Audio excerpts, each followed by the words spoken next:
time it is necessary for us to do a town hall to really just try to get together. It's hard for us to get together. You know, by the end of the day, we're all tired, right? It's the end of the week.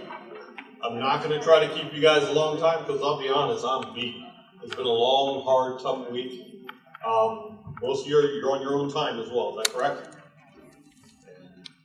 Time is money. I'm not going to take up a lot of your time, but it is necessary for us to talk about things. You know, we have a very particular strategic direction that we're going here in Qualfon. We need to celebrate. We've got issues out there as well. There are things that are happening. There are questions that need to be answered. And this is why we are here today. We're talking about being open. For those who've had the opportunity to either listen to me or come talk to me, I'm extremely straightforward. Real Western style. Don't waste any time. You ask me a question, I am going to tell you the truth. You may not like it, but you will get the truth. If you have an issue, I will try to resolve it. That is the function of what I do here and my team.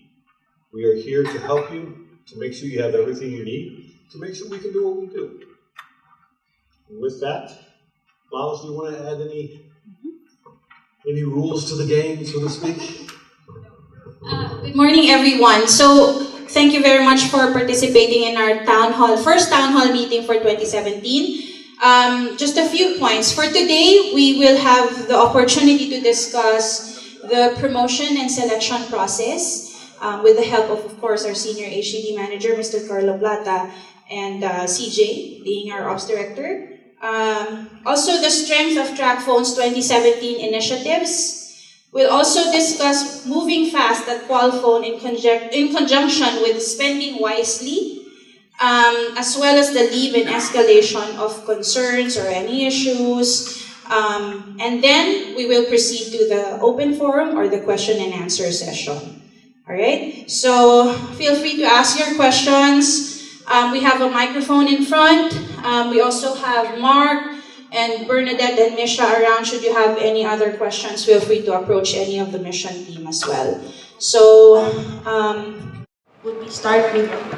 Yeah, we can start with the promotion and selection process. May we request Mr. Carlo Plata to please discuss with... Okay, yes.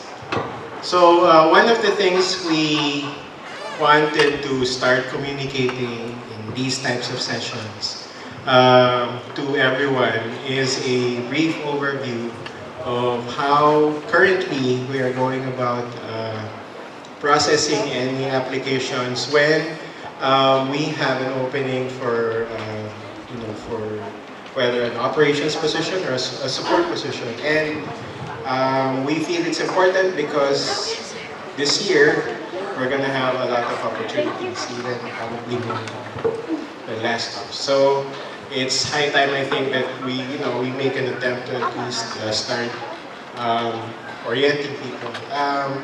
I'd like to start off by saying that sometime last year, before this was being handled by a part of the recruitment team. For those who were here before or have been here for a while, you will remember that Eileen Duran of the recruitment team is the one mainly doing the processing and the selection. Sometime in 2016, a decision has been made on a global scale that for our recruitment team to focus on agent hiring, which is very important. The role of non-agent hiring is now passed on the responsibility to HD.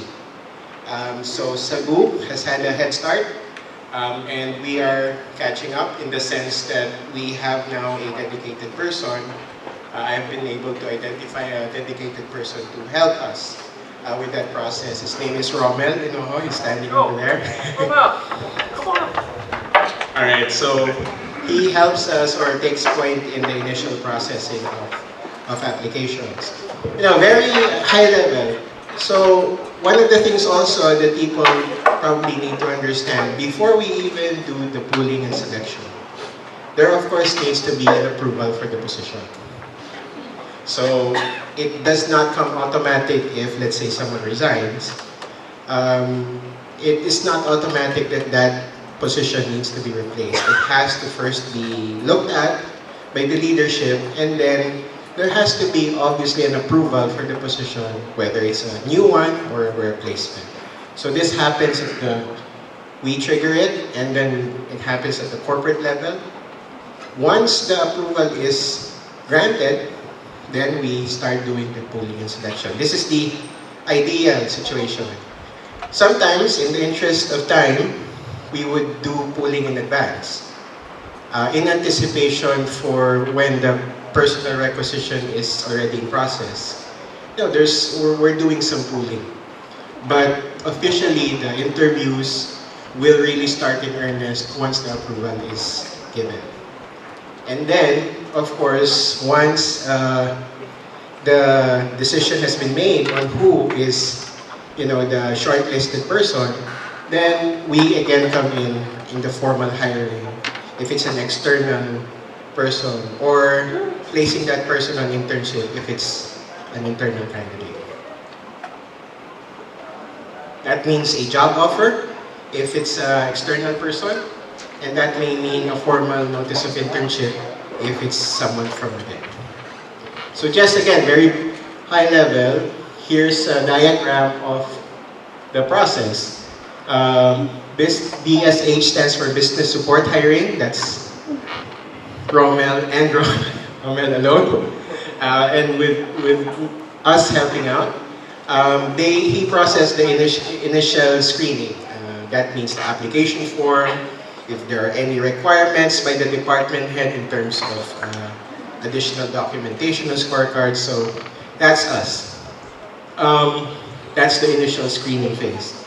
The online assessment currently is something that is being administered primarily at the higher levels of management, but now that we are, what I said, catching up with Cebu, we now have very good coordination with OD in Mexico. So we are now able to facilitate this and improve our process by implementing it for each and every non-agent position. That's our goal for 2017. It's an online assessment. It's something that we purchased way back 2012, I think, because I took it too before I joined Qualfon. And it gives us an additional indicator, perspective on the person's behavioral. This is more of a behavioral test. And then, after doing that initial phases, we send it to the hiring manager, or whoever the department head is, for that position. And then, that's where most of the interviews come in, especially the final interview.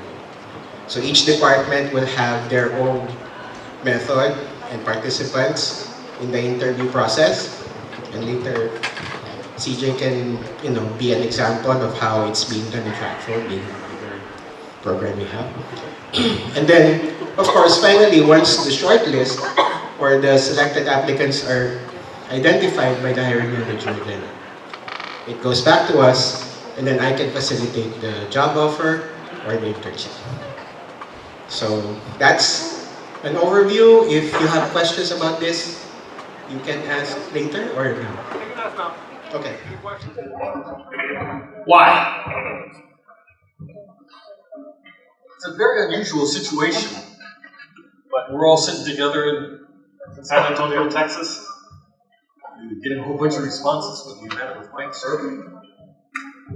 For some reason, everyone thinks that I'm the one who makes all decisions about promotions, and that is far from the truth. I've got a team of very capable people who make these decisions. The only time I really get involved is when it's at the senior management level. I wish I had more time to get involved at team leader levels or QA levels or things of that sort, but I'm a little further away to really know who the individuals are and make that type of realistic decision.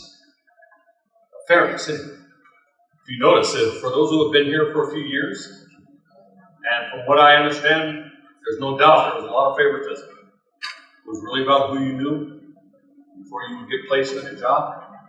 I've been in companies where it's been like that, and I know I've been passed over many times, even though you know you're better, you know you work harder, you know your stats are stronger. But because you're not in there with the right group, because you're not under the right manager, you get passed over. You'll notice we post every single job. It is not the case where all of a sudden you see somebody got promoted, oh my God, I didn't even know that position was available. That will not happen here in Dumaguete. I heard it used to. It will not happen in my realm. Because it's not right, it's not fair. Everybody should have a chance. Everyone. And if you feel you're not given a chance, you need to say something. If you think your manager is holding you back, did you notice before? You would need to have your manager's permission to apply for a job, am I correct? Not anymore. Your manager needs to know about it, sure. They don't need to write off on it and say, yes, you now have my permission to apply for a job. Every person here is responsible for their own career, not your manager. That is up to you. You're the one who sees a posting. Wow, maybe I'd like to try to go for that job. We're all adults. Why do you need to then go to your manager and ask? That doesn't make any sense to me. Everybody here guides their career. Do what's necessary to get the knowledge, the training, whatever is necessary so that you have the opportunity to get promoted. But when you see a posting, this gentleman over here about, he is more than happy to take your application. Actually, with or without your manager's signature. Because you still report the manager anyway, right? But do not let anybody hold you back. It doesn't make sense. If you think you have the skills, you go for it.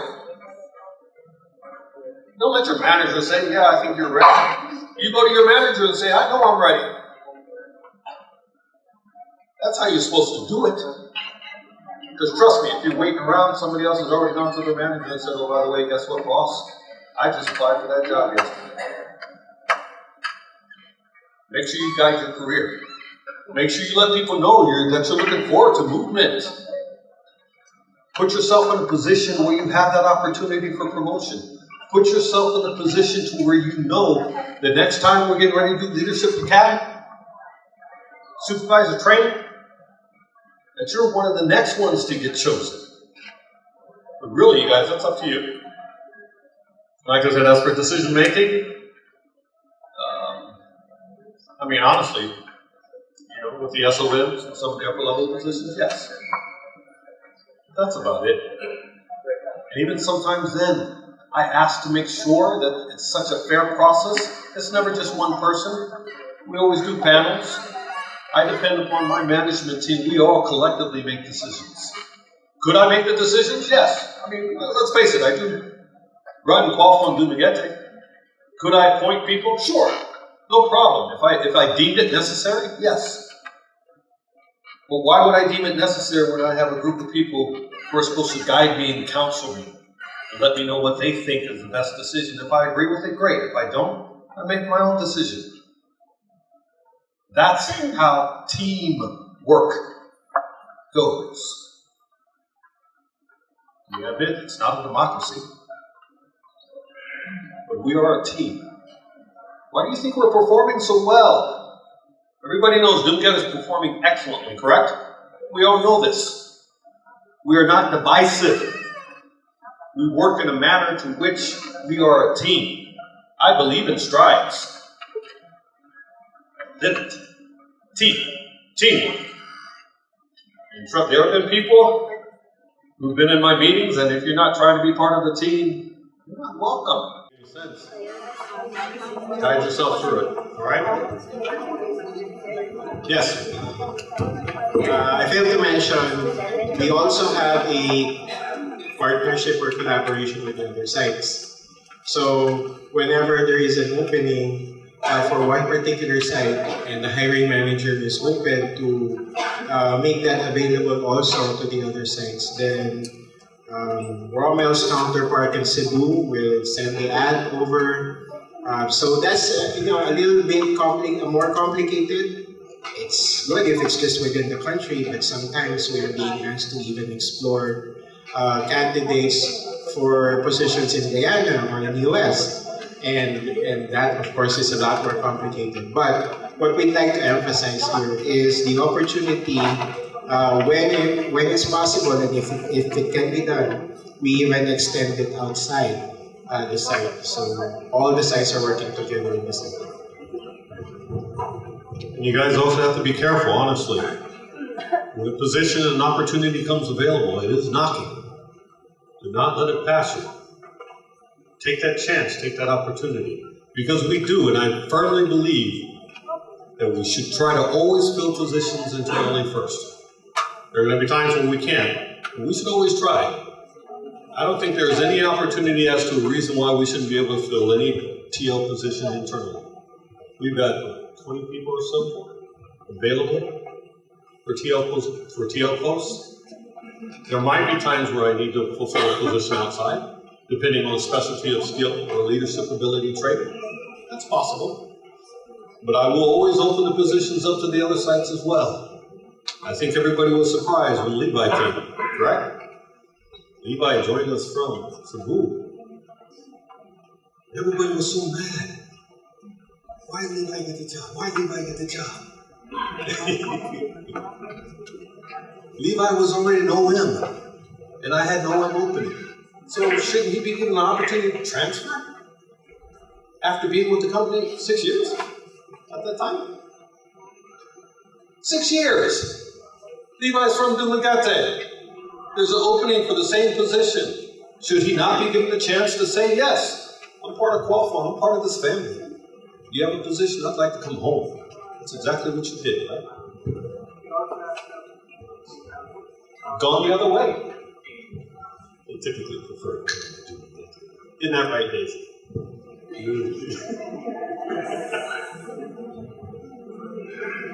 Rank, tenure with the company is very important to me. You spent years and years through the good times and the bad times. It should be considered. In almost every decision that I make in reference to an agent or a manager or staff member, tenure plays into it. Often for the better, because I strongly believe, that if you've been with the company for a certain amount of time, certain period of time, you enjoy more of a consideration than someone who's only been here for a few months. Does that make sense? I mean, you've lived it.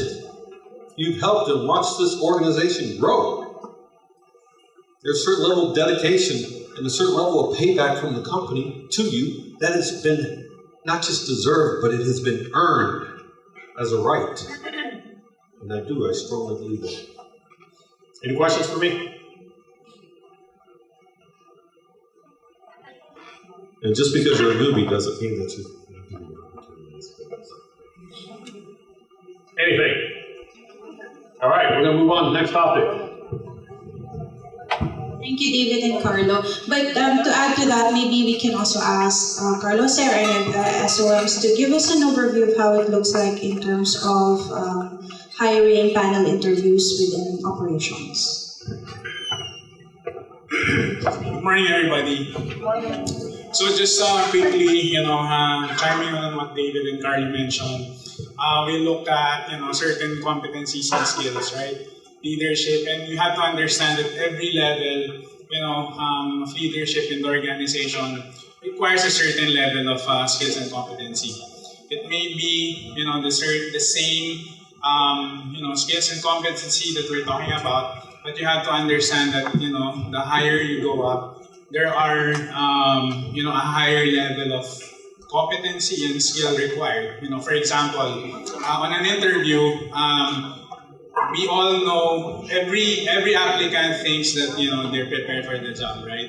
But oftentimes it happens that due to the situation or scenario, like for example, there's only one that's required for this role, for example.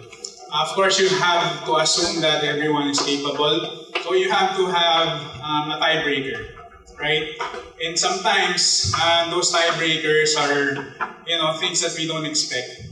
Sometimes a simple a simple question like asking what your visions are, what your plans are, can make the difference. That's why it's also important for us to prepare for an interview. An interview is also a skill that you have to acquire. Sometimes, our ability to convey our messaging or how to package ourselves plays a huge role in terms of whether you get it or not. I hope everyone agrees, and I hope that makes sense. Do you agree? Sometimes, applicant A is to the public or to the many or to the majority may seem like he's the better choice, right? But on that interview, it becomes different depending on how they project themselves. So more than that, all of the leadership skills that we're looking at are hinged on 4 things, in my opinion. One would be your ability to communicate. We gauge that because as a leader, you are expected to coach. If you can't communicate well, especially in using the command of the English language, then it would be a tough thing for a leader like us to coach the way we should be coaching, right? Second, your business sense. I think on a certain leadership role, you have to have the business sense that it's required to do the job. It's not just about hitting our KPIs, on certain roles. Like for example, an OM, starting on an OM level, they have to have an understanding of how we earn. Because at the end of the day, like what we've been sharing, this is a business that we have to run. So you have to think about those things as well. And then, you have your ability to plan and strategize, and lastly, engagement. Engagement also plays a huge role in terms of how we drive success to the team. Remember, it's not just a business that we're running. This is also there's also a branding part, branding side of things that we have to manage, and sometimes we need, or most of the time, we need leaders, to help us go out there, and solicit. Or not solicit, but to look for applicants, like on a recruitment perspective, right?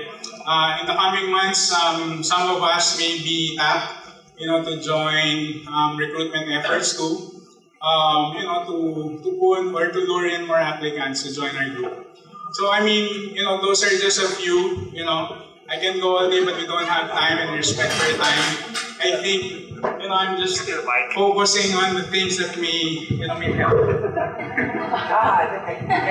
Thank you. And with all seriousness, you guys. Another point that I would like to make. Right now, we're expecting to get more business. We may not add people because you know what? It's slow. Everybody knows that, right? It's really slow. Okay? So we don't need to add more people. We need more business. We need to be busy. And continue to provide the wonderful service. Qualfon, we're crazy strong. We're crazy strong. You know why we know we're strong? We got the higher education program, right? Most companies will offer a higher education program at a discount or something like that, an opportunity for you to join. This is free. In all my business, no company has ever offered free education to their employees. Free education where you can complete your degree, get a degree, get an advanced degree, diplomas, doesn't happen. We are so much money in you for these opportunities, you have no idea. That shows the strength of this organization. And it also shows the initiatives and the mission to make sure we fulfill what we're going to do with the vocation of making our lives, our personal lives, better. So if you're concerned about the strength of the company, we're strong. We're very strong. If you're concerned about TrackPhone, think of it in a different way. They're doing the right thing to make sure that the right people are servicing the right customers. Any questions about that? Does it make sense?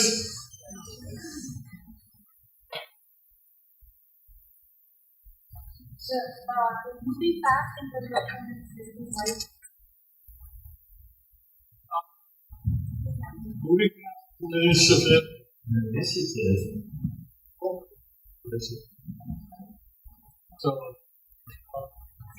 Okay, so we have a project that is done. It takes 2 months. No, it needs to take a month or faster. For my staff, I've always been one who tries to move. I just want things to get done. Because that's what you need. Wait. I keep pressing one young lady out there right now for my report. And for some reason I still have who's Joby? Joby, where's my report? 2 days. I have a certain level of expectation that all your managers and yourself should have as well. If you need something, ask for it, get it. If you know you need to do something, get it done. Do not wait. When you make a decision, go through with it, fulfill it. Move fast. Now, spin and white. I think in the note that I sent to Roberto, I said, frugally is a new word that corporate is stating. Frugal, let's face it, means cheap, right? Everybody else knows am I pretty cheap, guys? They're kind of shy to say that when everyone's talking over the over. Damn, dude, it's cheap. I'm cheap. Frugal. Whatever words you want to use. I've been in business for a long time. There's no purpose to spend unwisely. You spend on things that you need. And actually, for the first time in a while, and Phil can attest to this, I've been here for a couple of years, and I know, we replace the chairs and everything, but the big thing everyone wants is a freaking headset, correct? I mean, my God, it's really disgusting. I couldn't take it anymore. Headsets are expensive, but the headsets are necessary. Can we just order how many? So I just ordered an 840 headset, brand new, to start. They should arrive within 6 to 8 weeks, and we're going to start distributing them individually. Okay.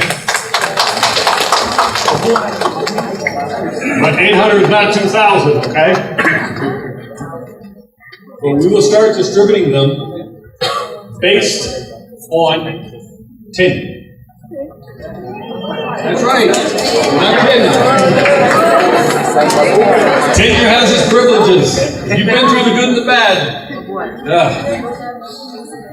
But what we will do is, and by the end of the year, by the end of this year, we will have everyone will have their own website. After we distribute the first 800-900, I'll probably order another 500 or so come June. And you guys, this is the first order is what, $50,000 worth? Getting there? $50,000 worth of headsets. $50,000. So I'm cheap, yes. It hurt. I'm telling you, it hurt. But it's necessary. Because it's disgusting. We keep sending out the headsets to get repaired, right? Come on. We repaired every single headset in place. It's about time. We've got no more life left in them. I mean, it's true, they're done. We were just talking about the guy who has to, because we ship them out to Manila, we were talking about flying them here. So he can do them on site. That's how often they get torn up. But yes, we will replace them. They'll arrive.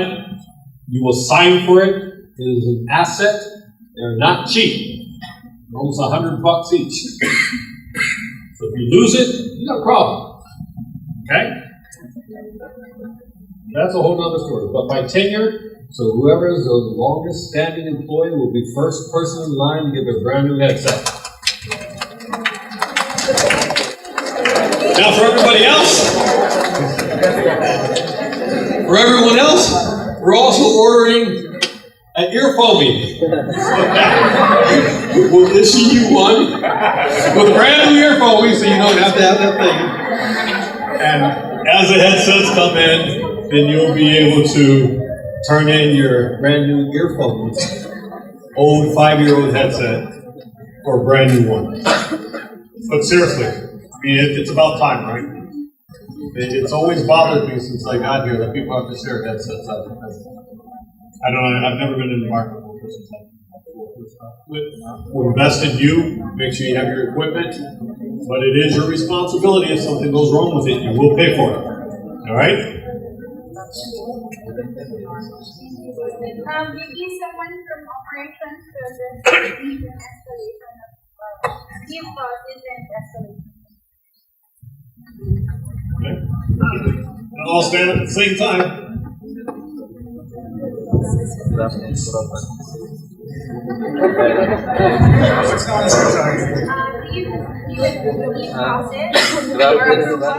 So the leave process, to be specific about it, when it gets denied or if you have any concerns on leave processes, last resort is you can always approach me. Typically David, myself, are the ones who gives final approvals in terms of granting leaves. And these are subject for further investigation. We give consideration, bottom line. So it's just a matter of you reaching out to us. Okay? So there. I mean, everyone is aware of the leave process, right? Where you have to file it with your supervisors and then they, submit it to workforce, and then workforce looks at shift distribution, shrinkage allocations, and those staffing requirements, right? You agree? I mean, everyone's aware, right? Okay, thank you. Any other questions? You guys, what I don't want you to do, I mean, let's be real.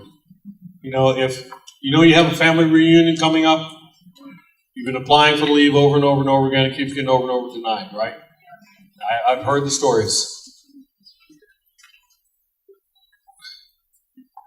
Why not walk into CJ's office or mine or Ed? Everybody has their own scenario. Because the fact of the matter being is you're not going to be here, correct? You got a family reunion. You're going.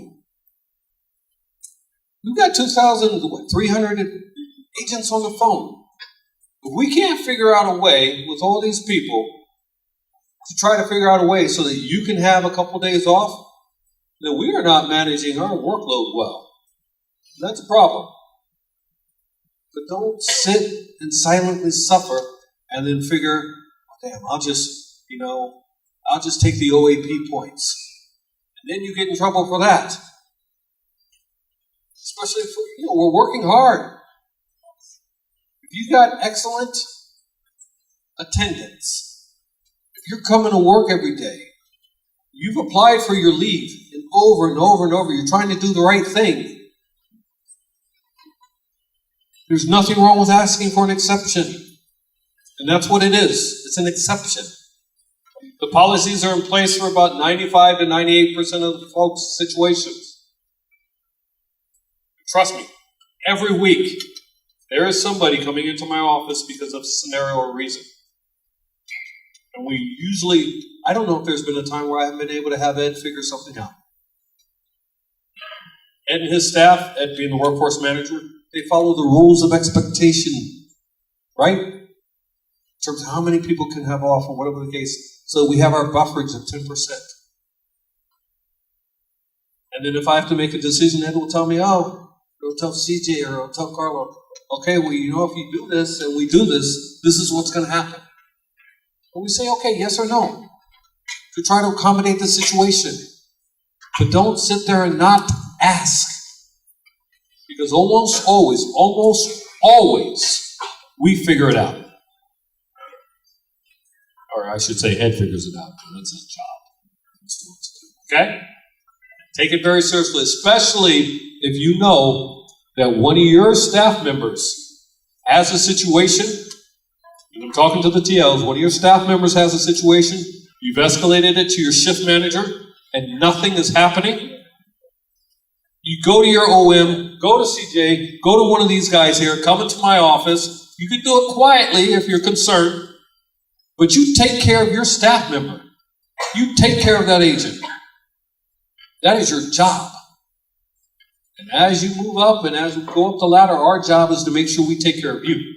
And ultimately to that agent at the same time. That question? Oh, I just saw you. Yes, You were sir. just in my office. Yes. Good morning, sir. It's not a question, but I would just like to say something in behalf of some of the shift managers here. With regards to leave, we have agents who approach us and then ask for a favor or anything like asking for approval from Sir CJ. What we usually do is that we send an email to Sir CJ and ask for his approval. It's not that we do not want these agents to go on leave, but in our own legal ways, sorry, in our own legal ways, we do these things as much as possible because we want our agents to enjoy their leaves as well. And that's the expectation. Yes. But it only takes one or two scenarios. And when that person gets extremely frustrated and they keep getting denied, and I keep having to read it on the You Matter with Mike survey, it's a problem. It's a problem. And then I have to get involved with it because I'm getting letters from Mike acting like, what's going on? You know, I just got one from Roberto, right?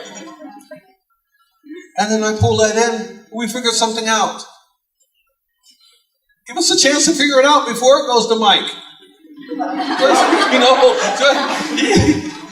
it's not pleasant when I look at my phone and see, Mike Merrill, oh my God, what did I do? Or when it comes up on Thursday, we know the comments are coming out on the You Matter with Mike survey. And poor Ed, because Ed's got the toughest job to leave, so you know it's impossible to give everybody leaves. Okay? That doesn't mean we try not to figure it out. We try to figure it out, you guys. Okay? You Matter with Mike survey is very beneficial. We know it. It allows us the opportunity for information. It's one of the reasons why I'm talking about some of these things right now. But most of the things that are the comments that are on the You Matter with Mike, way too easy to take care of. So it makes me think that people are afraid to go to their managers. It makes me think that people are afraid to escalate. And that is an environment problem that my team, as we oversee it, need to do something about. And we will. Questions before we move on? We're coming up on an hour. This is Saturday morning. I'm trying to get my sleep on. Next. One last question from operations. There are some concerns about the new computation of the scorecard that I think affects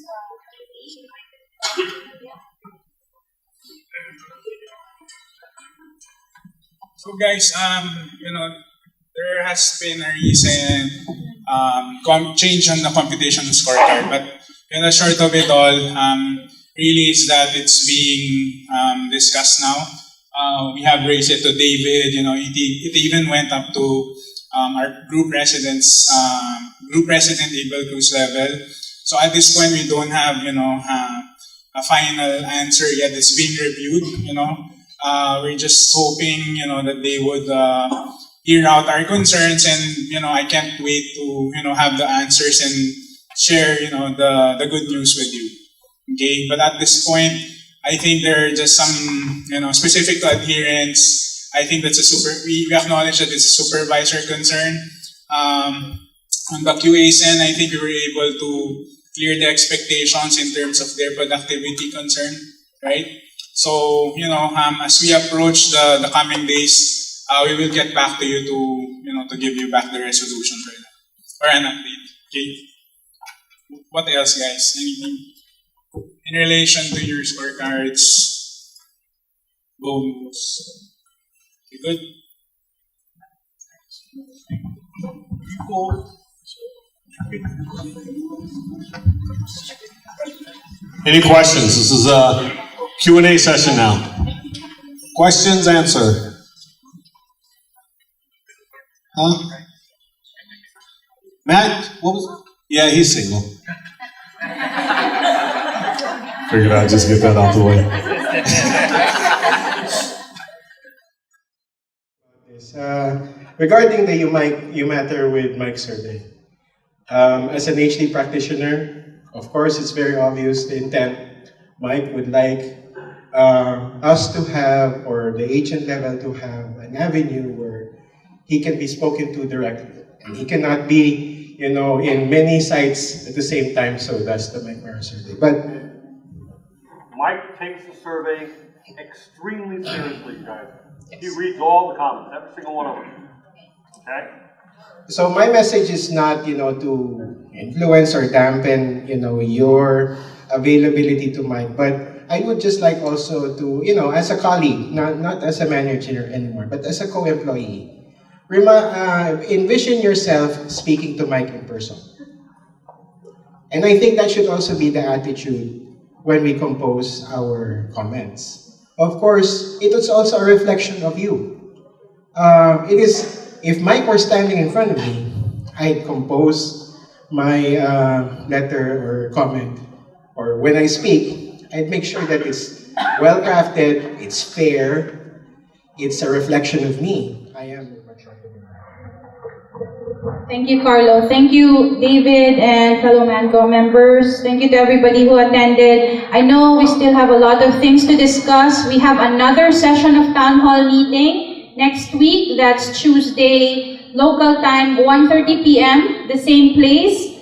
This is also to give way to our PM shifters, and maybe if some of you would like to attend, we'll have another session for Site 2, and we'll have another session that's specific for Site 1. So, Mark, do you have anything else? So again, guys, thank you, and we look forward to the next Town Hall meeting. We have food.